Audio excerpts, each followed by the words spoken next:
Every one of us wants to achieve the forgiveness of Allah. And Allah subhanahu wa ta'ala has said that He will forgive everyone who seeks forgiveness. No matter what you've done, if you seek the forgiveness of Allah, you change your ways, you promise Allah you're not going to do it again, Allah will forgive you completely and always. And Shaitan's plan is that he makes you repeat the sin. Out of human nature, you may fall again. But Allah's plan is that when you fall again, you come back again. And if you've fallen again, you come back again. And so on. Never lose hope in the mercy of Allah. Always seek the forgiveness of Allah subhanahu wa ta'ala. But we have a major problem because we are taught that there are certain people Allah doesn't forgive. For example, the hadith of An-Nisf min Sha'ban, where it is reported that Allah subhanahu wa ta'ala forgives all those besides certain people. If you want to achieve the forgiveness of Allah, save yourselves from the following. Number one,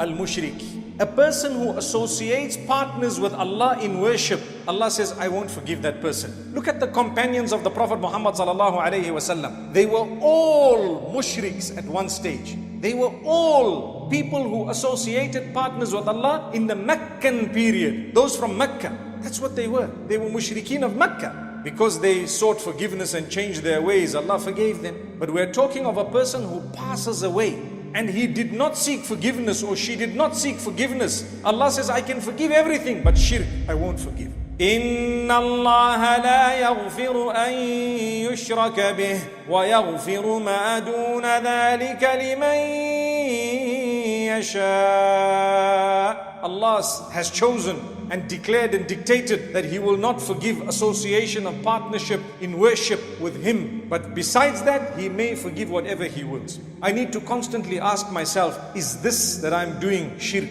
And don't be afraid of that question. And if there is something doubtful, the better thing to do is to leave it. Quit it. This is doubtful. I may earn the anger of Allah. If that is the case, I don't want to even risk earning the anger of Allah. I'll just leave it out.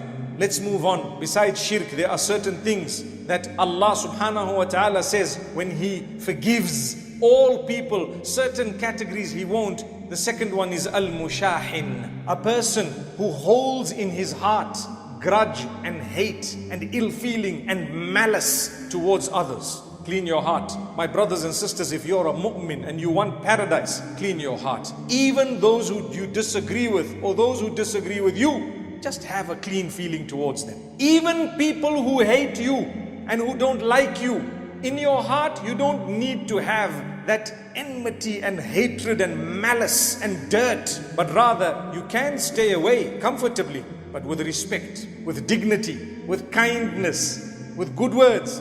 You see, when there are two people and they don't like each other, you find one swearing the other, one backbiting about the other, and he is showing his enmity and hatred, and the other is just saying, Alhamdulillah, how are you, my brother? Assalamu alaikum. Everything okay? And that's it. He doesn't say much more. But in his heart, he doesn't hold the grudge. He says, never mind. That's my brother. He doesn't like me. We have a misunderstanding. Perhaps Allah will one day sort out his heart. As for my heart, it's clean. That is a mu'min. You deserve Jannah. You know why? The hadith of the Prophet ﷺ, once he pointed at a companion who was walking away and he told his companions, if you want to see a person from paradise, that's the man. So they followed him, trying to find out what exactly is he doing and so on. And they found, subhanallah, that this person was not doing more ibadah or extra things. But what he did say is, there is only one thing I know that I do every night. Before I recline, I clean my heart of hatred, enmity, malice, jealousy, etc., etc. against anyone else. And the Prophet ﷺ confirmed that that was a quality of Jannah. That's why the Prophet ﷺ says, if you are able, when you are reclining at night, to clean your heart, and there is no ghillun li ahad, that means there is no ill feeling against others, then do it. Allah will grant you the reward of it, and the reward of it is Jannah.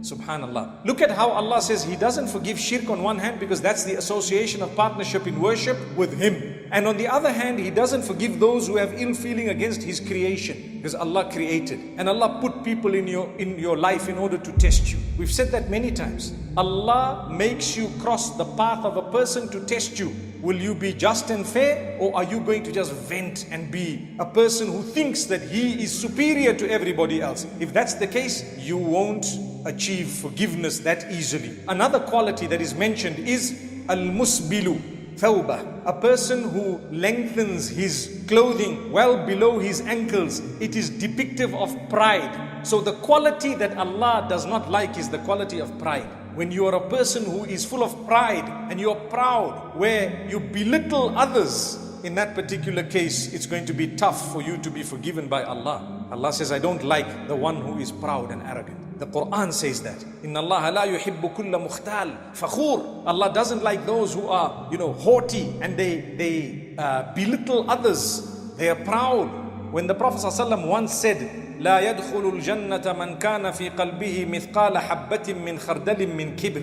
He will not enter paradise in whose heart is even a mustard seed's weight worth of pride. So the Sahaba radiallahu anhum, they questioned, they said, O Messenger, we love our clothing, we love our conveyance, the homes and so on. What about that? So the Prophet ﷺ says, that is not a sign of pride. To have the best of clothing, to have the best of this and the best of that is not the sign of pride. The sign of pride is when a person rejects the truth and belittles others.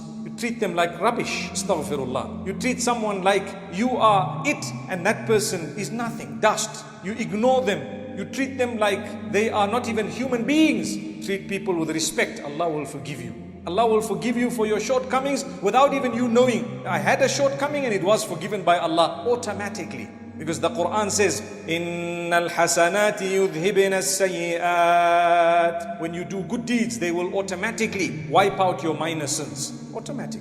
So keep on doing more and more good deeds. Remember, on the day of judgment, Allah puts a scale to weigh your good and bad. It doesn't mean if you don't have any bad, that's the only time you're going to Jannah. No, you're a human. You will have some bad. But Allah says, when your good outweighs the bad, you go to Jannah.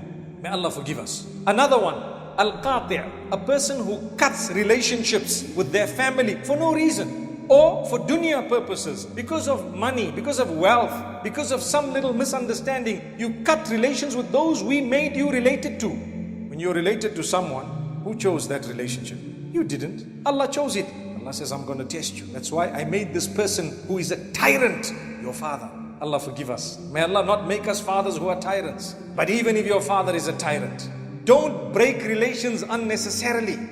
Obedience to parents within that which is reasonable is a duty of Allah has placed on our shoulders. Allah subhanahu wa ta'ala in the Quran has always told us to be kind to your parents. Even if you disagree. Someone was telling me that, but isn't Allah said I'm not allowed to disagree with my father? He actually gave me money and he's sending me to buy something that was actually haram. So what should I do? Isn't we not allowed to disobey? I said, listen, you don't ever be unkind to your folks, to your parents, but you can disagree. And you must disagree when they are wrong, when they're totally wrong. Look at all the prophets of Allah with their family members. A good example of Ibrahim alayhi salam. He said, oh my father, I disagree totally with what you're doing. But he said it respectfully. He said it respectfully. Listen, you are wrong. I don't agree with you. The way you are heading into hellfire. He told his father clearly, Ya abati inni akhafu an yamassaka adhabun min ar-Rahman fatakuna lish-shaytani waliya. Oh my father, I fear that the punishment of the most merciful will come to you and you become a friend of the devil.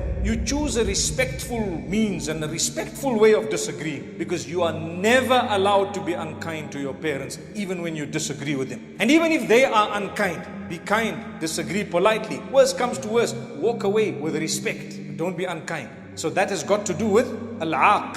Al-aaq is different from al-qati'. Qati' is a person who breaks relations generally with their family members. And al-aaq is a person who is unkind to his or her own parents. You are unkind and disrespectful. Now if, for example, they are asking you to do something haram and you say, I'm not going to do it, then your father says, you're not allowed to be disrespectful. You're being so disrespectful. You can smile and say, my beloved father, this is not disrespect. This is disagreement with respect. You're my father. I will not deny that. But I disagree with you respectfully. But if you disrespect your folks and your parents, it's going to be very hard for Allah to forgive you. Another quality that is mentioned there is Al-mudmin, a person who is addicted to intoxicants of any nature, and they don't even have a plan to actually quit it or to seek the forgiveness of Allah. And you're coming in, for example, on an auspicious occasion, people are all being forgiven, but you're not being forgiven. Why? There's a problem. There's a barrier. Subhanallah. What is that barrier? You don't have an intention to quit the bad that you are addicted to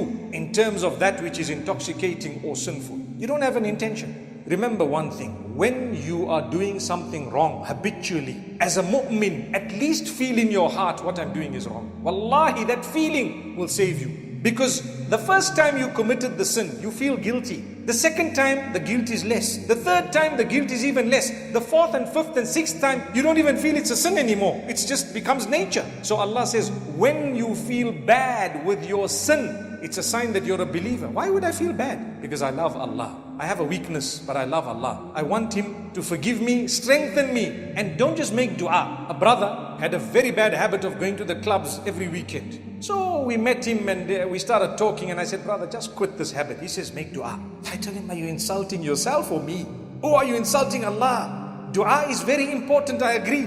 But you can't just say, make dua, and 2 years have passed and you're still telling people, make dua, and you still keep on going. They making dua and you keep going to the clubs. May Allah subhanahu wa ta'ala grant us an understanding. Make an effort. Learn to improve. If you haven't been for a whole month, thank Allah. Don't go. And if you end up dropping and going after a month, make sure the next time it's not just a month, it's way beyond a month that you don't go. And I'm not saying keep going at longer intervals, but I'm saying you need to see an improvement. And then you say, make dua, I'm trying, I haven't been for so long. Like my buddies, astaghfirullah, who smoke. Smoking is a bad habit. You're still my buddy, but it's a bad habit. Quit it. Quit it. So if you were smoking 20 and you suddenly drop to 10, and then you smoke every alternate day, and then you smoke one a week, I'll tell you, my brother, you are there. Just cut the one a week. And the uncle will tell you, no, if I don't have this one here, I will get so cross, I'm going to beat up my wife. What an excuse. What an excuse.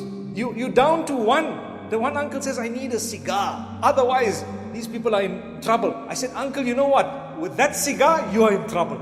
May Allah subhanahu wa ta'ala grant us ease and goodness.